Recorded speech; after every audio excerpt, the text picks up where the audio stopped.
zalim yang terjajah oleh Indonesia harus bangun. Baik itu kita berasal usul sebuah bangsa maupun sebuah suku.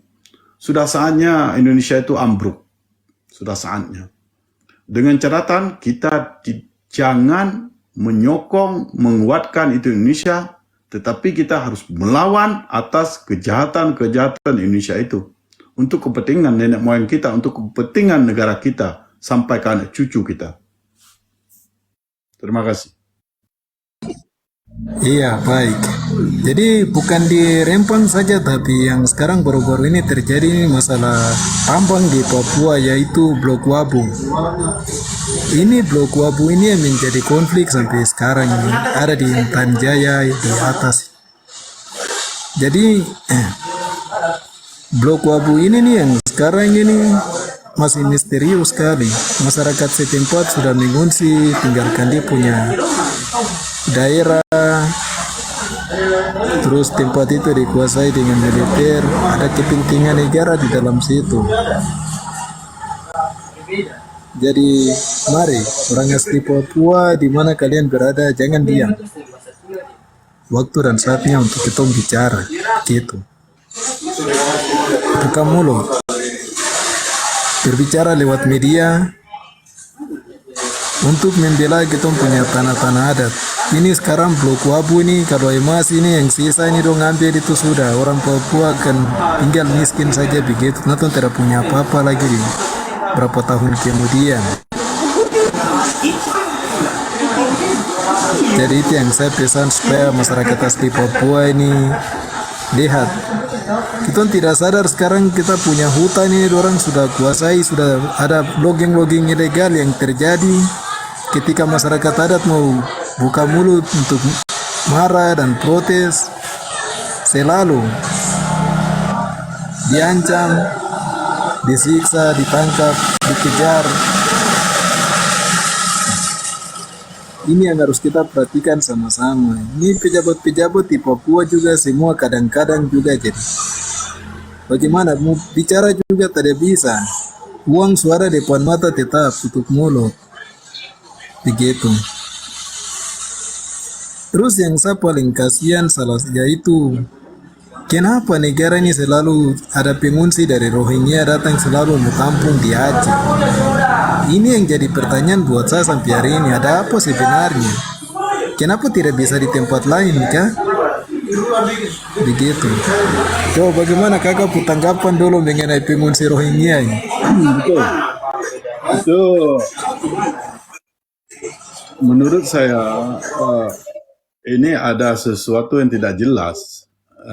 Jadi sebenarnya kalau kita bilang bukan sekali, sudah berkali-kali. Habis pertanyaan saya kepada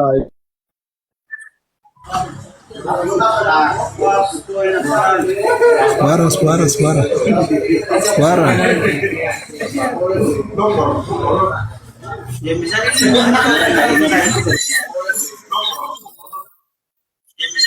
ini ada orang telepon. Tolong kasih turun saya, nanti saya naik lagi.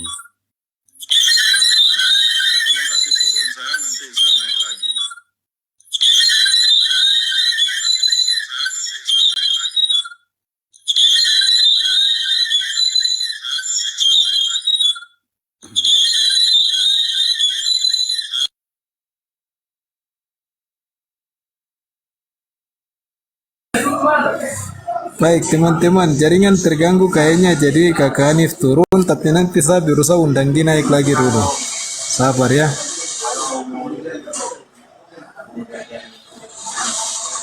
Oh, sabar. Baik, ini sudah.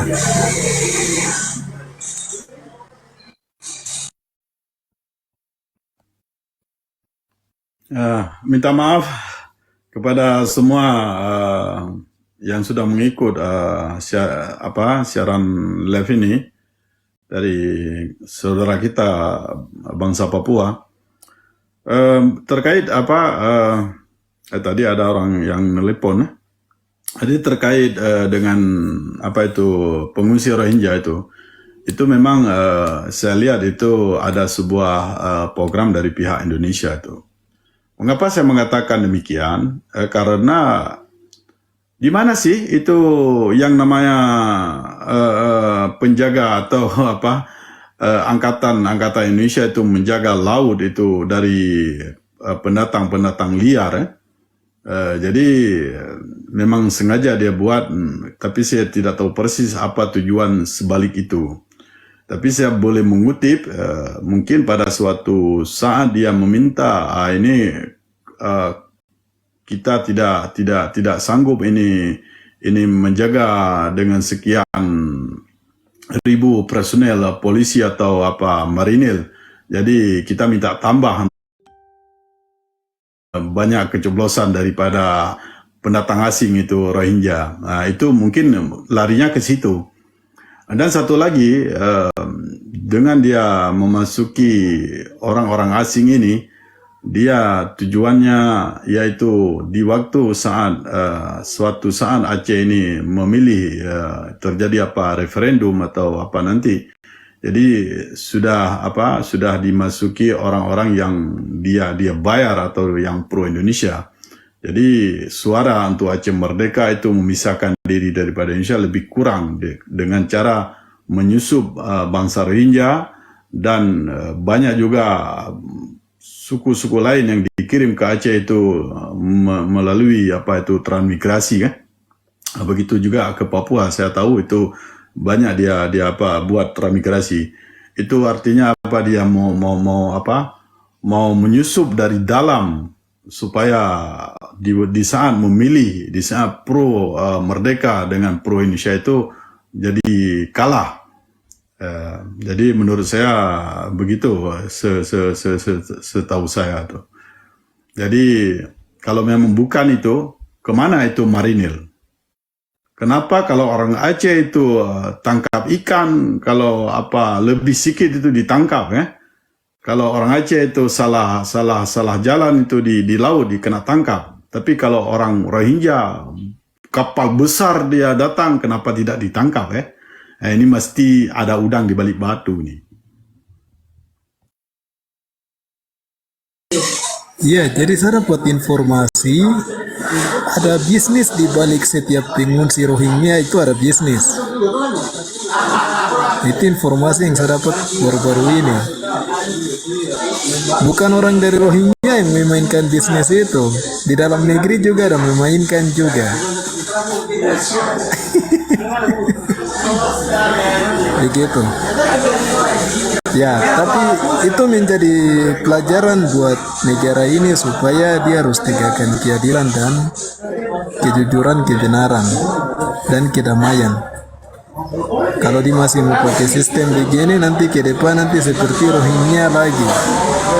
Nanti akan seperti Palestina lagi. Begitu. Jadi belajar bagaimana untuk dengar suara rakyat yang tertindas dari 3 wilayah ini. Begitu. Karena suara rakyat, tangisan rakyat adalah suara yang ilahi dari Yang Maha Kuasa. Apa yang hari ini kita bicara, Tuhan dengar. Tuhan tahu. Tidak sia-sia kita bicara. Begitu. Jadi saya mau pesan untuk masyarakat Aceh, Papua, dan Maluku, semangat.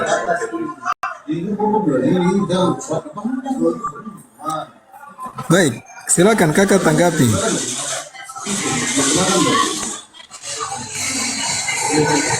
Benar sekali itu. Assalamualaikum Luwani. Assalamualaikum warahmatullahi wabarakatuh. Ya benar. Ya, waalaikumsalam. Benar sekali. Sehat-sehat semua yang dari Papua. Siapa namanya yang dari Papua?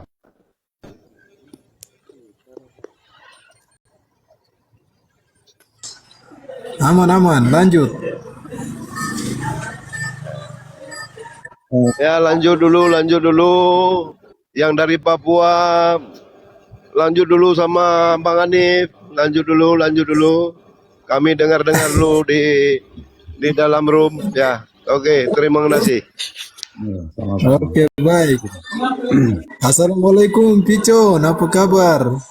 Halo Kakak Os, Kakak Hanif, thank you sudah terima gabungan jurus ke Ya. sini.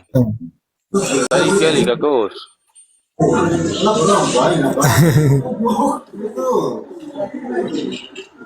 Ya, silakan.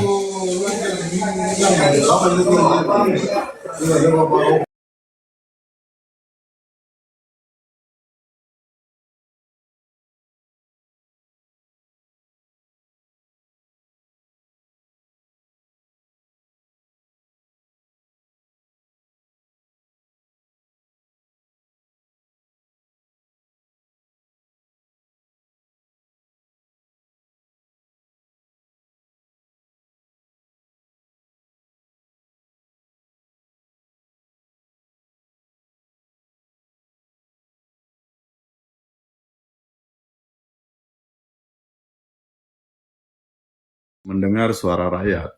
Karena pemerintah itu, baik itu presiden sampai ke bawah-bawah itu perwakilan daripada rakyat. Kalau rakyat sudah menjerit, mesti kena tanya, kenapa, mau apa. Jangan kalau sudah menjerit, sudah meminta keadilan, malah yang dikasih itu senjata. Senjata itu bukan untuk rakyat, tapi senjata itu dipergunakan sebenarnya untuk musuh bangsa, musuh negara. Artinya negara-negara yang di luar negara, bukan rakyat dia sendiri. Tetapi yang terjadi di Indonesia itu banyak kita lihat di mana-mana, baik itu di Aceh, di Papua, juga di Maluku, dan begitu juga yang terjadi di Jakarta sendiri. Itu sebuah pertandingan bola itu. Masa sih itu dari army ya yang datang yang mengusir dan menendang itu penonton bola itu sangat-sangat diketawain oleh negara-negara luar sini. Jadi itu memang tidak betul. Jadi saya ingat itu memang sudah masa-masanya, sudah saatnya itu Indonesia itu bubar saja. Daripada mati banyak nyawa, lebih bagus itu persatuan Indonesia itu bubar aja. Jadi kembali ke asalnya dulu. Yang Aceh pulang ke Aceh, Papua pulang ke Papua, yang Maluku dan juga begitu juga Yogyakarta, di mana-mana negara-negara kecil itu ya serupa Eropa sekarang kan. Eropa sekarang negaranya nggak besar-besar, tetapi dia punya hak dan merdeka kembali sebagaimana di sebelum Perang Dunia Kedua. Nah, jadi Indonesia itu sudah saatnya bubar. Untuk Indonesia itu bisa bubar, maka kita yang terasa terdalimi jangan menguatkan itu persatuan Indonesia. Kita harus cari celah-celah perbuatan-perbuatan apa yang untuk memisahkan diri daripada Indonesia, khususnya untuk Aceh, Papua, dan Maluku. Karena nggak ada keadilan di Indonesia itu. Cuman ditulis saja itu di undang-undangnya keadilan bagi rakyat, tapi tidak ada itu. Jadi saya himbau, saya harap dimanapun kita berada, kita berjuanglah untuk bangsa kita. Berkawanlah sesama perjuangan, sesama kawan perjuangan. Sebagaimana kita sekarang sudah ada hubungan keras, hubungan kuat dengan Papua dan Maluku di mana saja. Khususnya di luar negeri. Dari tingkat nasional, internasional. Jadi kita punya satu komitmen untuk melawan itu Indonesia. Karena Indonesia itu membunuh bangsa Aceh, bangsa Papua, juga bangsa Maluku. Dan juga rakyatnya sendiri, bangsanya sendiri. Jadi sekarang di Indonesia itu, dia ini macam mana ya? Memperlihat dirinya Indonesia itu seakan-akan lebih bagus, lebih baik, lebih aman kepada negara-negara lain.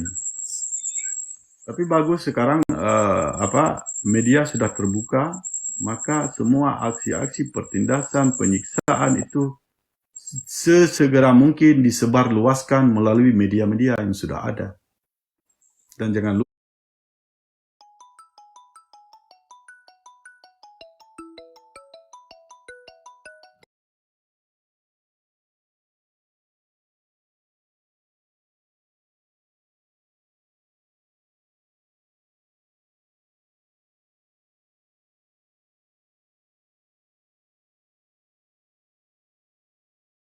dengan pejuang-pejuang Aceh dan Papua Maluku. Terima kasih.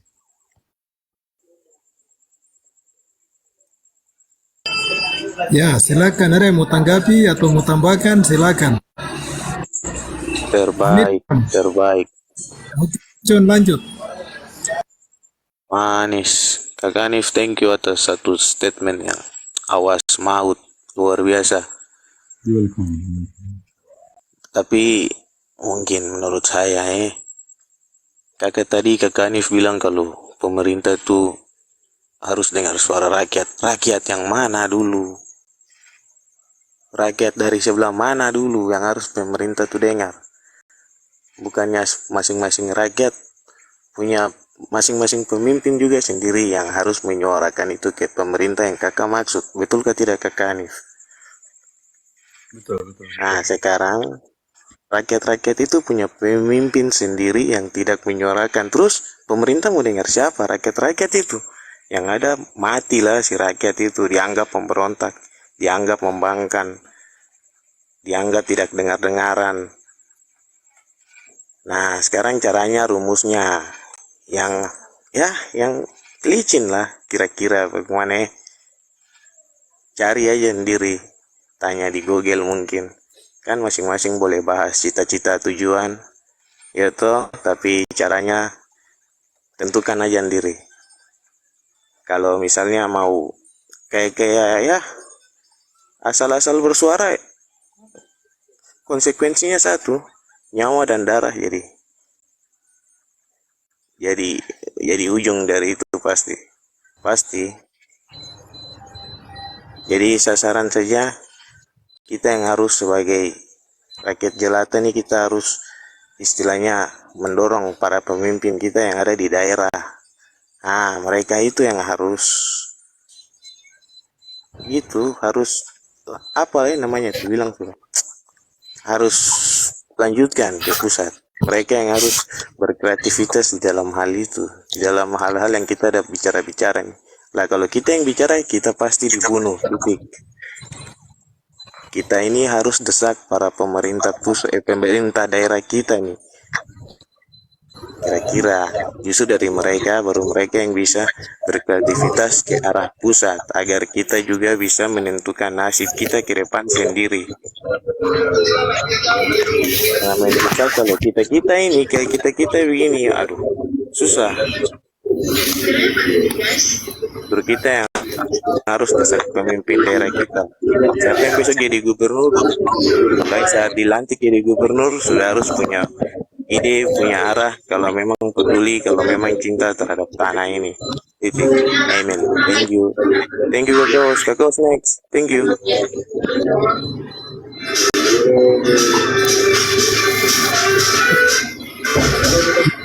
Mike. Yonda kasih mati Mike.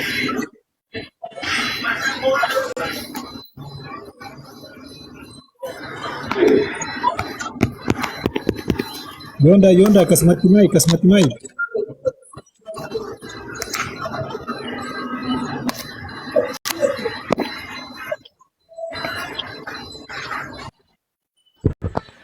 Oke, baik, saya tanggapi Picon punya kata-kata tadi. Ya, kalau kita mau bicara ke pemerintah juga percuma. Pemerintah di Papua ini Memang dari dulu sekali Kak. kita bicara ke pemerintah di Papua ini, tom bicara lain, don tidak mau sampaikan, don bicara lain. Bahkan Sudah kadang-kadang tuh kakak bilang latihan lain, main lebih lain lagi. bahkan aspirasi kami saja bukan terima di kantor DPR, terima di jalan-jalan. Ini kenyataan yang terjadi di Papua ini. Jadi mau tunggu siapa? Waktu dan saatnya kita bersuara. Rakyat jelata yang bersuara, Tuhan ada di pihak rakyat jelata yang memang benar-benar merasakan penderitaan. Amen. Begitu. Ya kalau tuh bicara ke pemerintah juga kasihan. Percuma. Kalau pemerintah memang takut akan Tuhan, itu baru bisa. Kalau macam di Aceh pasti saya yakin. Tidak akan takut akan Tuhan kakak. Susah kalau pemerintah yang takut akan Tuhan tapi tidak peduli terhadap sesama manusia. Hanya mementingkan diri sendiri dengan Tuhan itu susah. Itu bukan takut lagi, itu omong kosong. Saya tanggapi segitu. Oke, Ya, next, kakak next. Kalian, Next, Bang Amir dulu siapa? Bang Amir dulu sebentar ya. Ada yang ngompel sebentar. Bang Hanif, long turn lah saya Bang Hanif. Ini udah bahasa daerah sedikit ya sama Bang Hanif ya. Sama-sama dari daerah Aceh ya. Boleh. Kalian ke puluh-puluh ya. Kita bisa berkawan di sini ya. Bisa memperjuangkan negeri kita masing-masing ya, Puluh. Menjadi kawan kita ya. Ya, bagus. Khaled. Long turn Bang ni saya level now Bro. rumbel bu.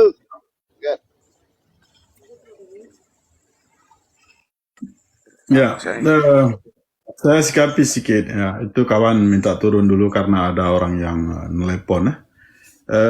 Itu walaupun orang Aceh, Papua atau di mana-mana siapa-siapa lah yang duduk di roda pemerintahan, baik itu dari kecil, ya, camat, bupati sampai gubernur, dia itu sesaat menerima itu jabatan, dia ada pertama sumpah jabatan.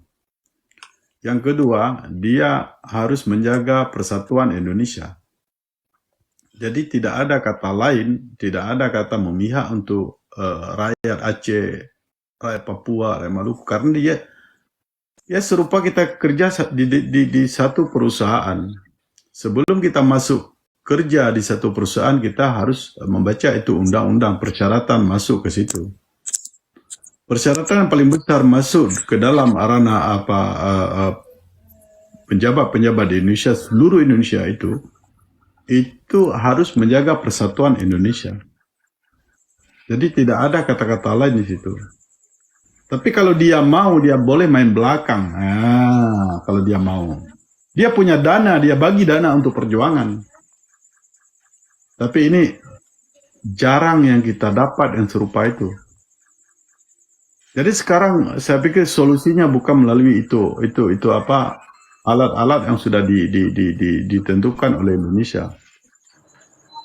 Kalau di Aceh sekarang itu banyak tempat itu yang langsung dikirim dari Indonesia untuk duduk di kursi yang paling besar di Aceh. Baik itu tingkat gubernur sampai ke bupati. Ini taktik, Indonesia punya taktik. Jadi ini memang saat-saatnya rakyat semua harus bangun dan bangkit dengan cara apapun yang mereka bisa. Kalau bahasa gelapnya, kalau tidak bisa dengan terang, harus main malam. Nah, jadi ini mungkin mengerti apa yang saya maksud. Intinya apa? Untuk menyelesaikan sebuah masalah, lebih-lebih ini masalah negara Aceh, Papua, dan Maluku. Ini rakyat, ini bangsa harus bangun dan bangkit. Kalau kita tidak bangun dan bangkit, maka kita terjajah sampai ke anak cucu kita. Kematian itu tetap ada, walaupun kita tidak berjuang. Lebih-lebih hidup dalam negara jajahan dari Indonesia itu, pada satu saat kita juga mati. Mati itu bukan di tangan polisi, bukan di tangan tentara. Kalau Allah, kalau Tuhan itu tidak menghendaki kita mati, maka kita tidak mati. Nah ini harus tekad itu. Terima kasih. Semoga kita selalu berjuang, berdoa. Ada yang mau tanggapi, silakan. Tabenak, silakan Tabenak. Halo, assalamualaikum saudara.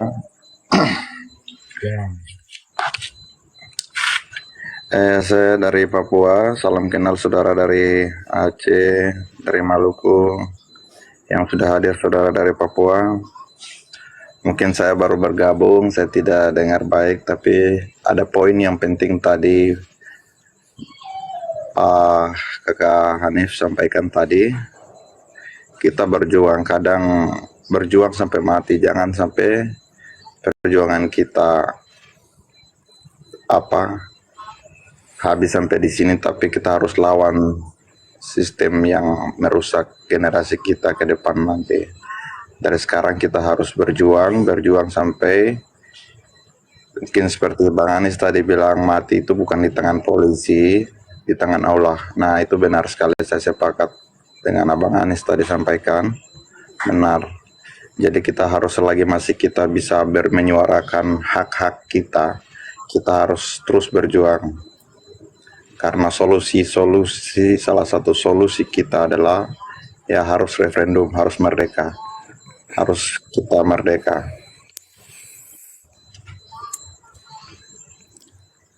Iya, mungkin seperti begitu, saudara. Mungkin saya baru bergabung, jadi saya ikuti terus, kita diskusi sama-sama. Terima kasih. Ya, setuju sekali apa yang tadi Tabinak dan Kakak Hanif bicara, memang saya sepakat.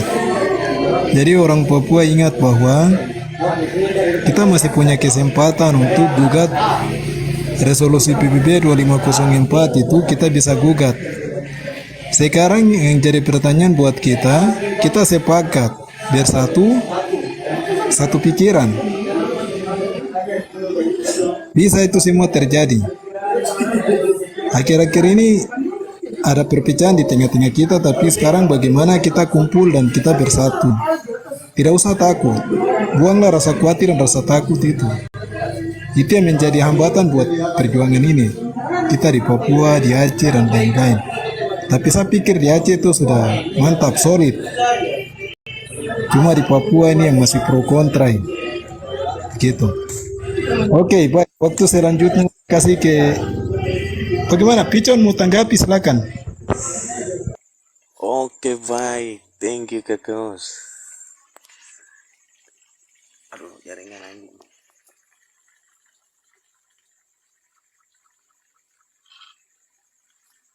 Halo, Kakos. Suara ke tidak? Dengar. Lanjut. Oke. Sip, Kakos. Kalau yang saya simak tadi, Kakak Tabenak baru masuk bilang begitu begini dan lain-lain. Pertanyaannya, kira-kira ingat seberapa ribu, berapa juta nyawa yang melayang? Toh, berapa banyak nyawa yang berkorban, berapa liter juta darah juga yang berhamburan. Coba ingat-ingat, kira-kira ada yang salah kah? Pikir-pikir, kira-kira ada yang salah kah dengan semua ini? Ada yang salah dengan dia bicara kah? Kok tinggal begitu-begitu, putar begitu-begitu saja. Paling-paling bersuara mati. Terus bagaimana mau sampai ke dia punya goal, nanti golnya gol? Berarti setidaknya harus ada rencana B lah di balik rencana A. Sudah, yang masa-masa lalu, yang pikiran-pikiran lau-lau yang dulu-dulu itu hilangkan sudah. Mulai dengan gerakan yang baru, dengan rumus, dengan cara, dengan segala sesuatu yang baru lah.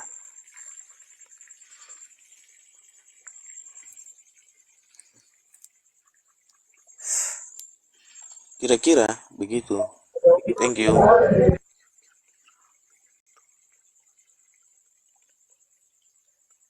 Ya, baik. Picon, saat tanggapi sekali dengan apa yang ku bicara. Jadi ini waktu dan saatnya generasi muda yang ambil alih, begitu. Benar, tepat. Thank you. Terbaik Ya. memang. Generasi muda yang ambil alih dengan dia punya ide yang baru, pemikiran yang baru, karena kecerdasan ini yang kita pakai. Kita sekolah pintar, kita sudah paham. Begitu. Jadi tidak usah kita mau diam. Ya. Oke, Iskandar, saya kasih waktu. Assalamualaikum, Pak Alis. Oke, baik. Bale, Bele silakan. Iya, mungkin dari saya di sini sebagai si bangsa Aceh, dan sekarang masih dia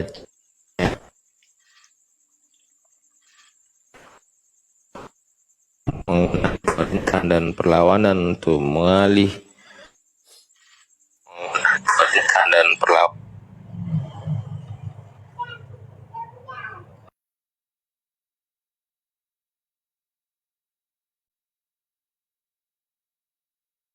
Kira-kira seperti itu.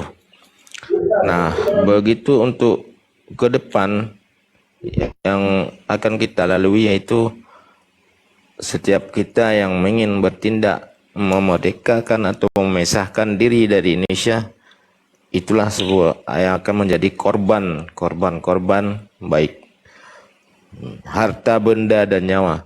Memang dalam sebuah pepatah, perjuangan itu memang ada pengorbanan gitu, kira-kira seperti itu. Kalau kita di Aceh perang dengan pemerintahan, baru sudah siap pemilu, siapapun menang pemerintah, siapapun dia mulai partai, kalaupun kita ajak untuk memerdekakan melepaskan diri Aceh, seperti itu, karena mereka juga kaki tangan Indonesia yang ada di Aceh maupun di Papua atau Maluku. Nah, kita harapan untuk ke depan gimana sebuah program atau sebuah institusi untuk membuat perlawanan. Kalau pepatah Aceh, kita ambil sebuah, jangan ada korban anak bangsa dan anak-anak cucu kita untuk ke depan. Mungkin dari saya itu aja sepintas untuk pembukaan, dan salam kenal dari Aceh untuk saudara-saudara di Papua atau di Maluku, juga pada Bang Hanif yang ada di Denmark mungkin. Terima kasih. Assalamualaikum warahmatullahi wabarakatuh. Yang lain mohon. Halo. Saya kasih Kakak Hanif yang tanggapi sebelum Kakak Hanif turun langsung dengan kata-kata penutup. Silakan Kakak Hanif. Baik, terima kasih untuk semua, khususnya bangsa Aceh, Papua, dan Maluku, dan juga semua pendengar-pendengar yang ada di sini. Saya dalam 10 menit saya minta undur diri karena ada hal yang harus saya lakukan.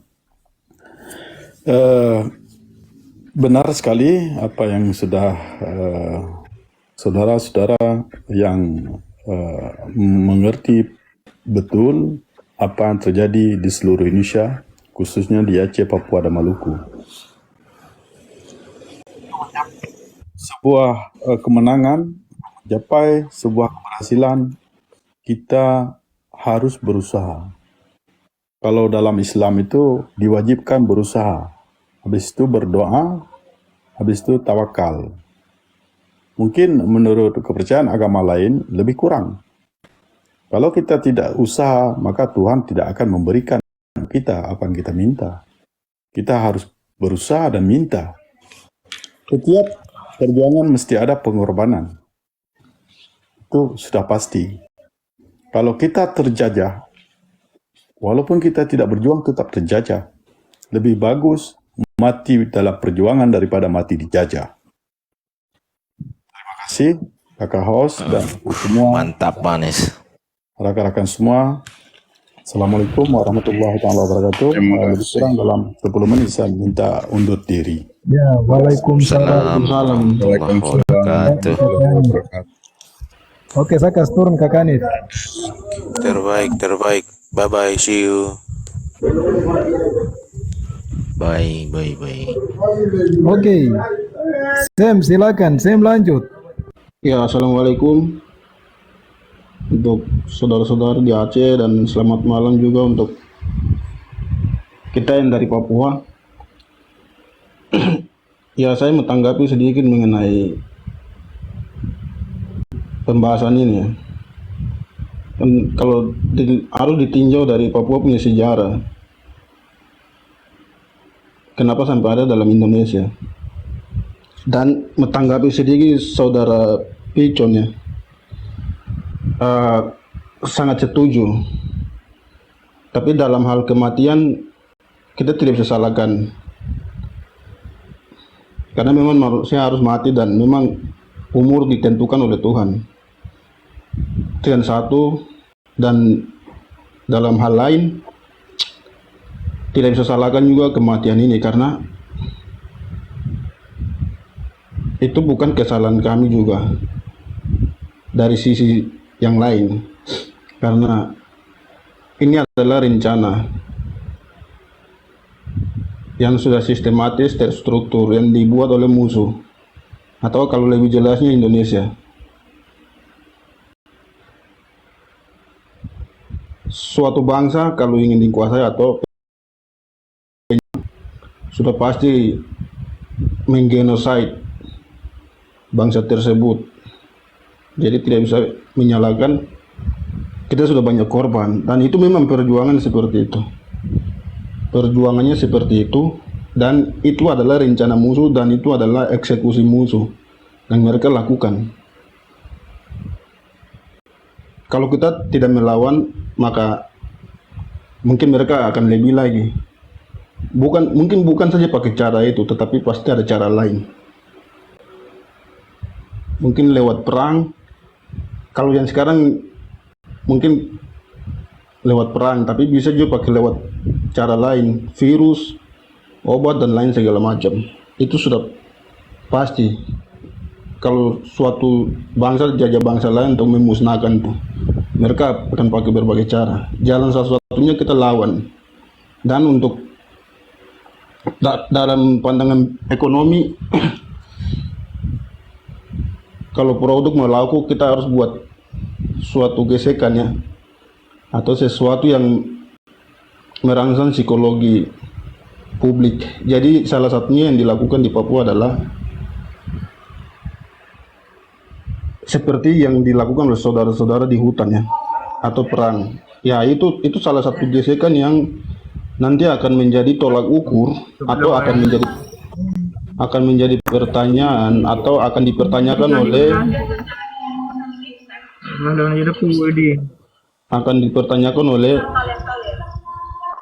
United Nations.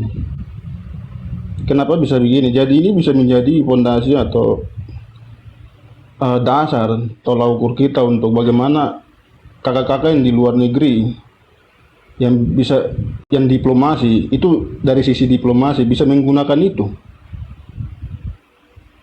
untuk menjadi dasar. Begini karena begini, dan kami punya sejarah, dan itu bisa sampai masuk kepada di situ. Tetapi kalau tidak ada gesekan seperti itu, terus cara apa lagi yang kita akan pakai? Mungkin ada lain, tapi mungkin akan menawarkan tawaran-tawaran lain kepada bagaimana berdiplomasi atau mencari pendukung. Jadi kalau dilihat secara komprehensif, mungkin arus keseluruhannya harus berjalan ya.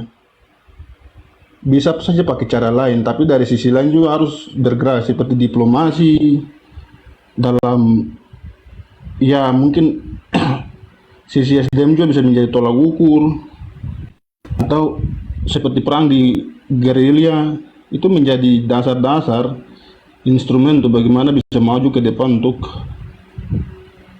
bisa diakui ke depan begitu. Jadi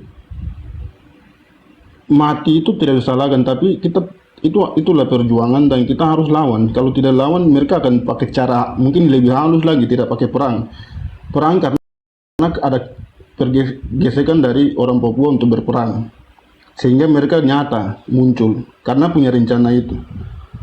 Tapi kalau tidak melalui perang, mungkin mereka pakai obat, virus, dan apa, mungkin penculikan dan lain sebagainya. Jadi mereka pastinya akan genosid karena itu ada rencana yang terstruktur. Ya mungkin itu dari saya seperti itu saja.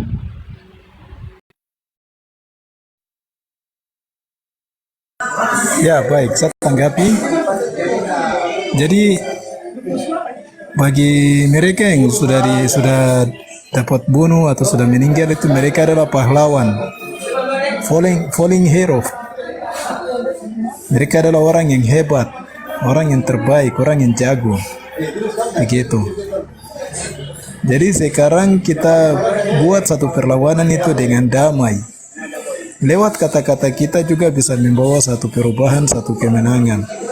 Nah, yang saya mau pesan untuk kita masyarakat Papua, khusus yang diplomasi di luar ini, mereka ini juga belum bersatu. Ini yang jadi masalah besar untuk kita orang asli Papua. Kalau orang yang diplomasi dan bersatu, pasti